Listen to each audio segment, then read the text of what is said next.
Gambar-gambar yang Anda saksikan tadi adalah gambar-gambar yang tercapture yang bisa kita lihat menunjukkan sebuah keharmonisan. Bahkan juga tidak salah kalau saya bilang adalah sebuah kemesraan yang terjalin dari masing-masing pasangan calon dengan tokoh yang disebut, yang dideklarasikan sebagai tokoh yang memberikan dukungannya, memberikan endorsementnya. Tadi kita lihat bagaimana Mas Pram, Bang Dul sepertinya mesra sekali, kompak sekali dengan Pak Anies Baswedan. Bahkan juga kalau Anda sempat membuka di media sosial ini sempat dikatakan juga oleh Mas Pram bahwa saya menemukan kopi yang enak saat ini, yaitu kopi buatan dari istrinya Pak Anies Baswedan.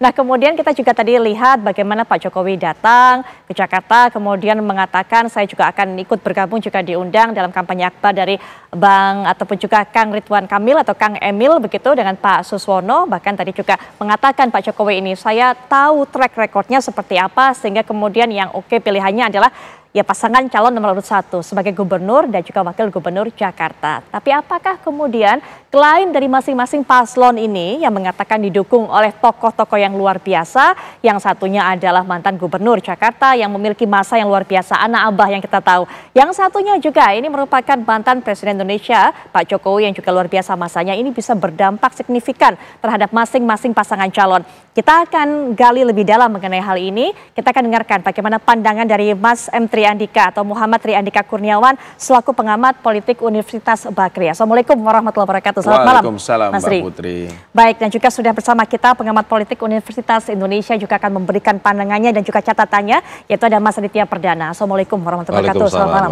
Mas Aditya. Mas Tri, pentingnya seperti apa sih dukungan, endorsement dari sebuah tokoh-tokoh besar ini ketika kita bicara levelnya adalah pilkada, bukan pilpres seperti kemarin. Karena kalau kita lihat kan pemilihnya beda, ini kan lebih lokal, lebih regional. Ngaruh nggak seperti ini, dukungan-dukungan seperti ini? Ya, pilkada Jakarta ini kan pilkada rasa pilpres juga bagaimanapun. Ya, karena ini merupakan calon-calon yang maju, merupakan calon-calon yang didukung juga oleh kekuatan-kekuatan politik dalam konteks pilpres. Ya, bahwa Kang Emil dan pasangan Ridho ini merupakan representasi dari Kim Plus ya, kemudian juga di sisi lain ada Pramono Anung dan juga Rano Karno representasi dari PDIP. Jadi secara kekuatan politik ini mirip dengan kekuatan kontestasi Pilpres di 2024 kemarin. Nah, namun yang saya ingin tekankan adalah penting memang dukungan dari para calon, dari para tokoh-tokoh ya untuk memberikan endorsement. Pasangan Ridho di-endorse oleh Pak Jokowi, kemudian pasangan Pramono Rano Karno di-endorse oleh Pak Anies Baswedan ya, kalau kita lihat dalam video terakhir itu. Tetapi tentu yang paling penting dalam konteks pilkada dimanapun ya, apalagi di Jakarta adalah tokohnya itu sendiri, figurnya itu sendiri ya. Endorsement dari tokoh-tokoh besar, tetapi kalau figurnya tidak memiliki tingkat akseptabilitas yang luas, kemudian juga tidak melakukan kampanye, serta tidak mampu menawarkan gagasan-gagasan yang segar bagi masyarakat Jakarta, tentu tidak akan berdampak signifikan atau menjadi faktor perubah kemenangan, tidak gitu ya. Jadi saya masih sangat percaya bahwa dalam studi-studi pilkada figur si calon itu memainkan peranan penting ya dibandingkan dengan endorsement dari tokoh ataupun dukungan dari partai politik gitu ya. Apalagi kalau kita lihat kan di atas kertas harusnya pasangan Ridwan Kamil dan Suswono ini sudah menang karena didukung oleh partai politik yang begitu besar jumlah dukungannya ya.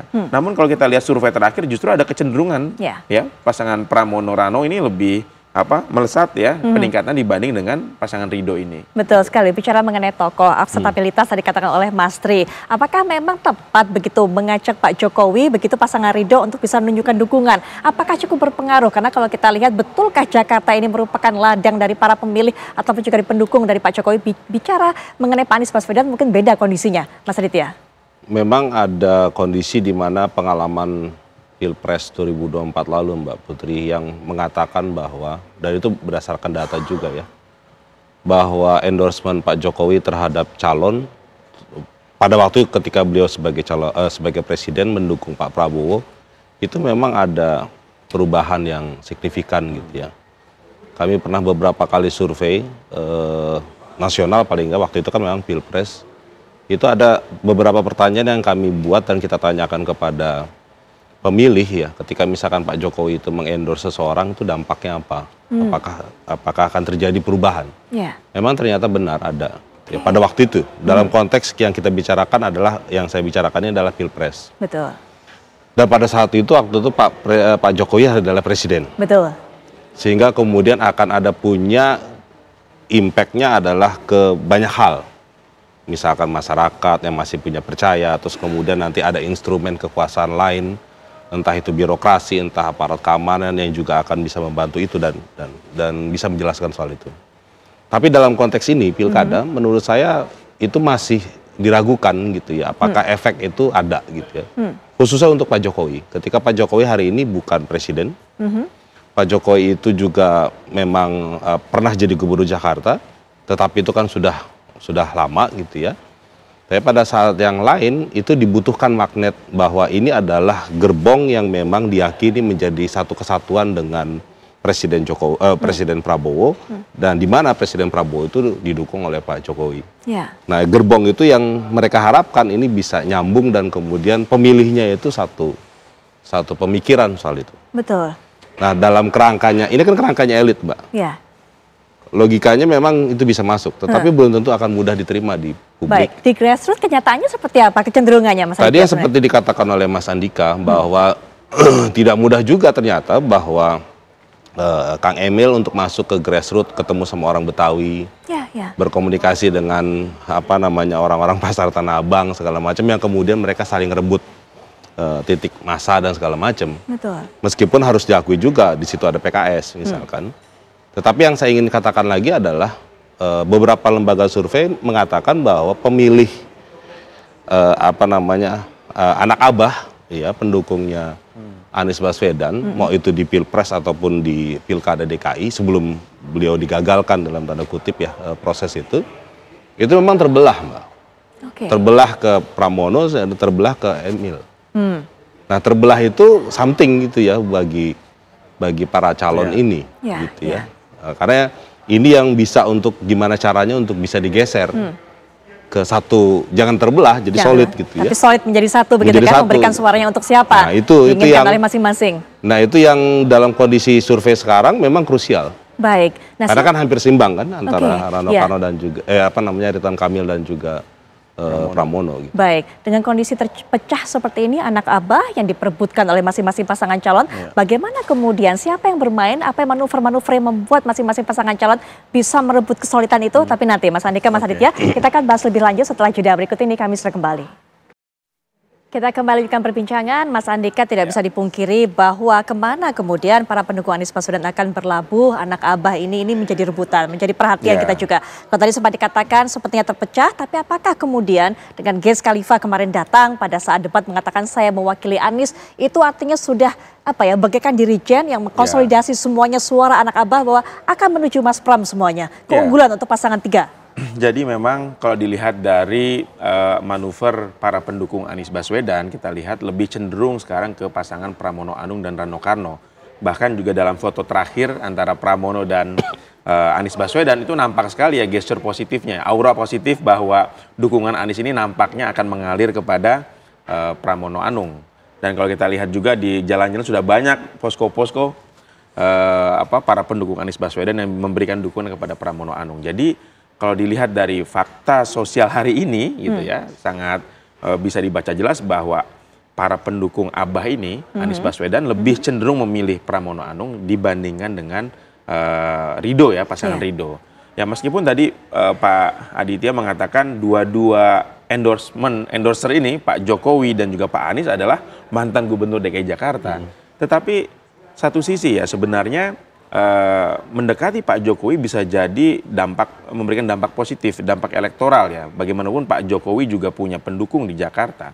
Tetapi di sisi lain kalau tidak diantisipatif bahwa masyarakat Jakarta ini cukup evaluatif terhadap performance politik Pak Jokowi dalam Pilpres kemarin ya, yang terkesan sangat cawe-cawe. Nah ini juga hati-hati kalau tidak dimitigasi gitu ya, image ini justru nanti bisa berbalik arah, bisa menggerus ya dukungan orang yang tadi memilih Pak Ridho menjadi tidak gitu ya. Baik. Ya, jadi kalau saya lihat itu satu catatan yang perlu diperhatikan oleh pasangan Ridho ya, pasangan Ridwan Kamil dan Pak Suswono. Yang kedua yang harus dibenahi kalau memang pasangan Ridho ini ingin memastikan keunggulannya ya, menurut beberapa survei mungkin masih ada unggul tapi meskipun tipis. Itu juga harus mengkonsolidasi partai-partai pendukungnya. Kita tahu secara jumlah partai pendukung dari pasangan Ridho ini jauh lebih banyak dibandingkan dengan pasangan Pramono dan Pak Rano gitu ya. Tetapi kalau kita lihat sekarang konsentrasi dari partai politik pendukung pasangan Ridho ini tidak solid, terpecah-pecah, mungkin terpecah ke pilkada lain, juga mungkin terpecah kepada urusan politik nasional yang saat ini juga masa konsolidasi ya, di mana Pak Prabowo menuntut ketua umum parpol yang juga menjadi menteri untuk konsentrasi juga nih untuk mengawal tugasnya sebagai menteri. Ya, di sisi lain juga jumlah yang banyak ini ya kalau tidak diramu dengan tepat gitu ya oleh dirijen yang solid yang bisa diikuti ya oleh para anggota parpol ini justru akan berbalik arah gitu ya, saling mengandalkan pada akhirnya. Jangan-jangan partai A mengandalkan partai B, partai B mengandalkan partai C dan sebagainya. Pada akhirnya tidak ada yang bekerja di partai politik pendukung Pak Ridho ini, pasangan Ridho ini. Jadi menurut saya di sisa waktu yang ada, pasangan Ridwan Kamil dan juga Pak Suswono ini kalau memang ingin memastikan atau meningkatkan jarak elektabilitas dengan Pramono dan Pak Rano, ya dia harus memanfaatkan mesin partai ini dengan seoptimal mungkin. Iya, bukan sebuah keberuntungan ternyata bagi pasangan Ridho. Kemudian di belakangnya ini dibawa ada begitu banyak partai. Kalau seperti ini sekarang banyak yang angkat tangan ternyata tidak membantu secara maksimal kampanye ataupun juga kemudian mempromosikan pasangan Ridho ini. Apakah dengan kedatangan Pak Jokowi yang mengatakan ayo kita bantu RK agar menang bisa berpengaruh sebenarnya Mas Aditya? Iya, logika yang ingin disampaikan memang Pak Jokowi itu kayak semacam jangkar ya di antara partai-partai politik pendukungnya Ridho. Tetapi memang yang tadi disampaikan oleh Mas Andika juga bisa kita jadikan catatan buat timnya Ridho bahwa yang menjadi penting itu adalah mereka bersama-sama bergerak bersama untuk memenangkan ini pasangan ini gitu. Jangan kemudian saling mengandalkan satu sama lain, menganggap bahwa ini ini aja yang bekerja karena memang sudah dapat posisi yang lebih baik gitu ya. Gitu ya. Sementara kita hanya pendukung. Nah kalau yang seperti itu memang akan jadi repot sehingga kemudian di dalam pilkada itu kadang yang perlu untuk kita perhatikan ada namanya tim partai, ada namanya tim calon gitu si kandidat baik itu gubernur ataupun calon wakil gubernur. Nah ini kalau nggak sinkron di antara mereka satu sama lain, itu akan merepotkan. Baik. Ya. Dan itu yang akan membahayakan bagi tim secara besar gitu ya. Karena saling mengandalkan satu sama lain. Sementara satu sisi, Pram dan Rano itu satu partai. Dan partainya juga solid gitu ya. PDIP itu kan relatif punya pasukan yang menurut saya juga loyalitasnya tinggi gitu ya. Jadi menurut saya keuntungan mereka ada di sana. Sementara yang ini pasukannya mau disuruh berbaris, mungkin disuruh berbaris di akademi militer, itu juga agak rumit juga. Ya. Dan itu memang disampaikan beberapa politisi menyampaikan beberapa konteks itu. Saya juga melihat faktor figur ya, figur Pramono, figur Bang Dul dibandingkan dengan Bang Ridwan Kamil dan Pak Suswono gitu ya.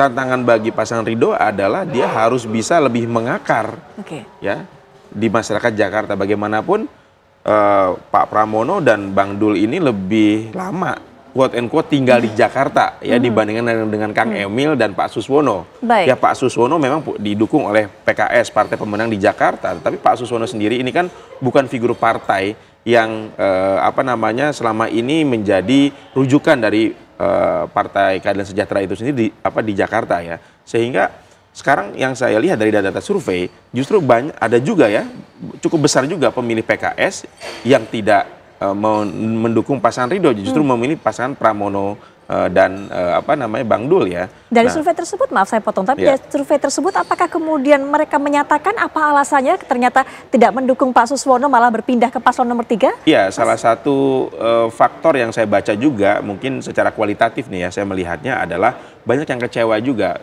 terhadap sikap PKS ya yang awalnya mendukung Pak Anies menjadi tidak mendukung Pak Anies gitu. Jadi ini merupakan bentuk koreksi dari pemilih PKS kepada keputusan partainya ya. Memang PKS partai kader, tapi dalam urusan pilkada saya pikir kader-kader PKS juga cukup rasional melakukan kalkulasi dan evaluasi terhadap kebijakan partainya gitu ya. Baik, partai-partai terpecah konsentrasinya tidak memberikan dorongan maksimal kepada pasangan Ridho begitu walaupun partainya banyak. Jakarta tidak lagi menarik jangan-jangan Mas Aditya sehingga kemudian lebih memilih fokus untuk mengurusi kadernya masing-masing di provinsi-provinsi lain begitu? Ya mungkin ini salah satu dampak dari pilkada serentak ya, yang memang para politisi ini tidak terbayangkan sebelumnya bahwa menghandle ratusan pilkada itu dianggapnya mungkin awalnya mudah gitu ya, karena keserentakan distribusi resourcesnya ya, sumber daya dan logistik yang tadinya dianggapnya kemewahan untuk 1 atau 2 pilkada, ini mereka harus memikirkan banyak lokasi, banyak titik yang harus dikasih perhatian. Itu satu. Yang kedua, jeda waktu di pilkada yang memang pilkada dan juga pilpres yang relatif pendek, itu juga, dan ini pernyataan langsung dengan para politisi yang menganggap bahwa ternyata nggak mudah juga untuk memobilisasi sumber daya yang mereka punya. Karena ternyata logistiknya dengan konteks ini yang ngos-ngosan juga. Ya, gitu sudah habis kemarin pada saat pilpres. Habis-habisan di pilpres atau di pileg gitu ya. Tapi pada sisi yang lain mereka harus juga kerja keras di dalam konteks pilkada. Dan banyak ketua umum partai yang saat ini jadi menteri. Nah, di sisi lain ini kan juga tantangan. Betul. Menteri di satu sisi sebagai menteri, ketua umum partai harus menunjukkan performance-nya terbaiknya di 100 hari pemerintahan Prabowo Gibran kan. Apalagi menterinya tambah banyak, kementerian banyak. Jadi harus tidak ada waktu untuk mengurusi pilkada ya. Saya pikir ini juga salah satu alasan kenapa pilkada, bukan hanya Jakarta ya Mbak ya, pilkada ini menjadi berkurang sorotannya dari perhatian dari para ketua umum parpol, karena memang ketua umum parpol sendiri harus menunjukkan performance-nya sebagai pejabat ya di level nasional yang juga dikejar oleh target untuk memberikan yang terbaik di 100 hari pertama ini.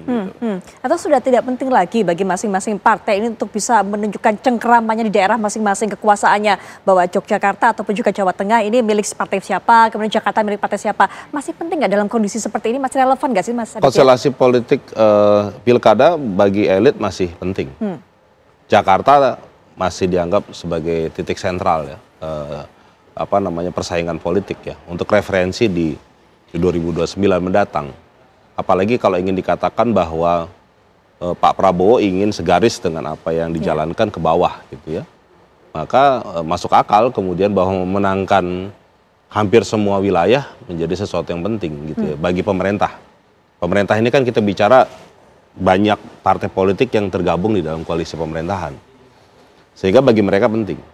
Jangan dilepas kalau perlu. Ya, apalagi misalkan taruhlah PDIP dianggap belum masuk di dalam koalisi, tetapi ketika ini diambil sama PDIP bisa jadi dan mungkin akan berbeda pandangannya seperti yang dilakukan oleh Anies Baswedan kepada Pak Jokowi pada periode yang lalu. Nah, ini yang dalam perspektif elit itu tidak ingin terulang tentunya. Sehingga menjadi menggariskan bahwa putusan presiden dengan gubernur dan di bawahnya juga di bupati atau wali kota itu juga penting. Memenangkan itu adalah sebuah pertaruhan. Cuma masalahnya balik lagi, mereka tidak terbayangkan bahwa dengan konteks keserentakan ini tuh ternyata mendistribusikan dan mengalokasikan sumber daya itu tidak mudah.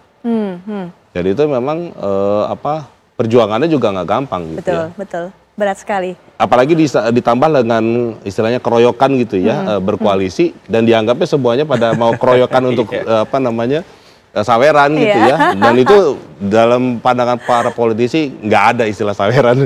Jadi keroyokan rame-rame volunteer itu menurut saya itu tidak mungkin gitu ya. Ya. Kalau dari tadi kita sudah bahas, sepertinya itu banyak PR-PR-nya di pasangan Ridho. Mulai dari apakah kemudian pendamping Kang Emil ini bisa meningkatkan daya dongkrak elektabilitas dari pasangan Ridho ini. Kemudian juga bagaimana kesulitan partai-partai pendukung. Kemudian juga kita lihat tadi ternyata tokoh yang juga memberikan dukungan adalah beda. Status Pak Jokowi bukan lagi presiden seperti dulu. Nah, sepertinya PR-nya banyak di pasangan 01. Apakah artinya ini karpet merah ini sebenarnya sudah tergelar untuk pasangan 03? Apalagi kalau kita lihat ada hubungannya dengan survei elektabilitas yang belakangan ini kita lihat. Saya pikir masih jauh untuk mengatakan bahwa meskipun elektabilitas Pramono dan Bang Rano ini cenderung meningkat ya, sementara pasangan Ridho cenderung stuck, masih jauh untuk mengatakan yang akan menang adalah Pramono dan Bang Rano ya. Tentu kalaupun ini terjadi gitu ya, sifatnya menurut saya ini akan masuk putaran kedua ya. Sulit untuk bisa menang satu putaran bagi pasangan Ridho ataupun bagi pasangan Pramono dan Rano gitu ya.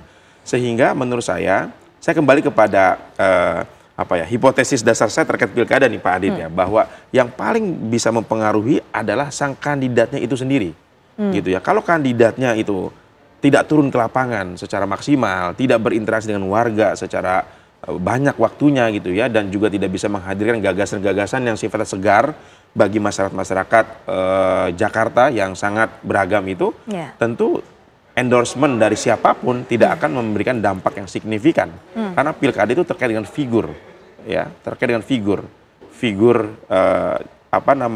calon gubernurnya dan calon wakil gubernurnya. Baik. Gitu ya. Ya, cukup rasional para pemilih Jakarta. Kalau melihat kemudian dari apa gebrakan, kemudian inovasi yang mereka sampaikan, baik kemudian saat bertemu dengan masyarakat, warga langsung, ataupun juga saat debat berlangsung, seperti apa melihat peta di antara masing-masing pasangan calon ini, Mas Aditya? Iya, sebenarnya memang kan pendukung tiga calon ini, terutama yang dua utama ini, memang kelihatan sudah jelas gitu ya. Kalau kita baca peta di kotaknya saja, itu sebenarnya kita akan bisa menebak bahwa Barat dan Utara itu kan relatif pemilihnya PDIP itu relatif banyak gitu ya. Nah sementara Jakarta Timur, kalau kita perhatikan memang pendukung Muslim itu cukup kuat, dan Selatan. Artinya yang ini Selatan dan Pusat itu mungkin dia lebih relatif campur atau bahkan mungkin lebih ke Muslim ya. Sehingga dari sisi itu saja, itu sebenarnya mudah kita ingin mengatakan bahwa Pram sama Rano Karno itu akan mudah dapat suara di Barat dan Utara. Tetapi yang pemilih Muslimnya ini akan bisa kemana-mana gitu ya, bahkan seharusnya itu bisa dimiliki secara optimal dari pasangannya Ridwan Kamil dan juga Suswono, karena mereka paling nggak kayak misalkan PKS dia akan bisa dapat basis di Jakarta Selatan atau Jakarta Timur yang memang wilayah Muslimnya cukup dominan gitu ya. Nah ini yang pemetaan sederhana itu saja itu sebenarnya mudah kita bisa lihat dan kita prediksi ya. Tapi ternyata bukan hanya faktor itu saja, irisan-irisan itu, tapi memang balik lagi tadi yang disampaikan oleh Mas Andika bahwa si calon itu tetap harus keliling gitu ya. Makanya saya setuju itu Pak Jokowi menantang Pak Pram yang bilang katanya Pak Pram bisa nggak untuk keliling sehari 12 kali segala macam, itu memang benar penting gitu ya untuk bisa paling nggak salaman berkeliling atau silaturahmi dengan kelompok masyarakat. Nah apakah itu dilakukan oleh seluruh calon yang ada, itu menurut saya juga kewajiban bukannya sunnah.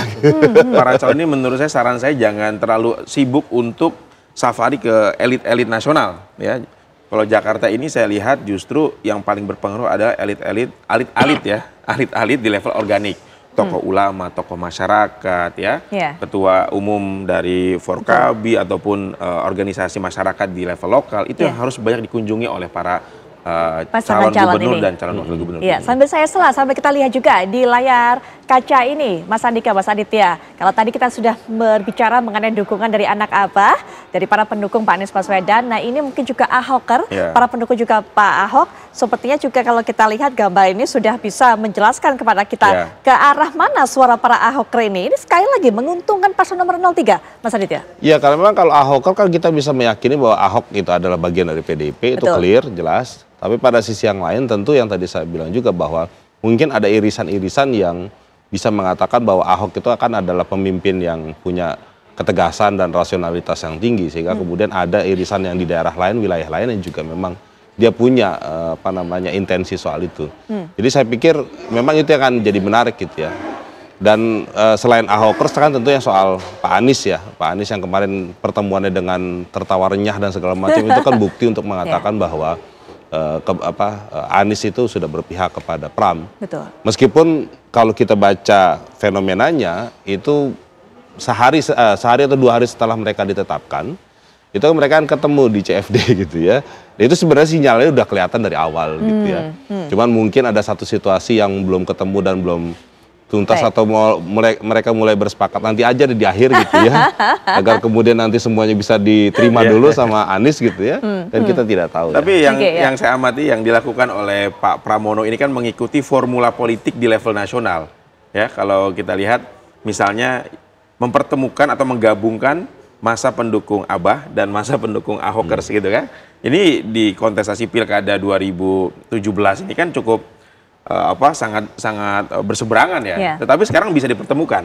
Dan Pak Pramono saya pikir chef yang bagus juga nih untuk bisa meramu dari 2 kekuatan politik yang tadinya berseberangan menjadi satu. Mirip dengan apa yang terjadi di level nasional, pendukung Prabowo, pendukung Jokowi. Iya, saya sebenarnya tambahkan ya.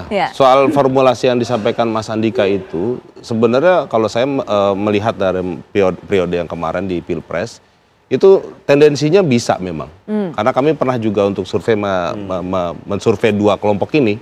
Kita tanya itu orang PDIP apakah bersedia untuk milih Anies atau PKS bersedia milih Ganjar misalkan sebagai contoh. Ternyata bisa. Bisa, nggak ada masalah. Jadi sebenarnya nggak ada masalah. Baik, dari sisi itu menurut saya itu tendensi yang bagi saya nggak ada sesuatu yang surprise ya. Bahwa itu bisa ditempelkan atau di blended gitu ya. Cuman baru sekarang aja orang kemudian bilang, wah ternyata ini begini. Cuma sebenarnya pemilihnya nggak ada masalah. Memang bisa. Sekarang tinggal elitnya yang kemudian menjadi kunci dan elitnya mungkin punya masalah.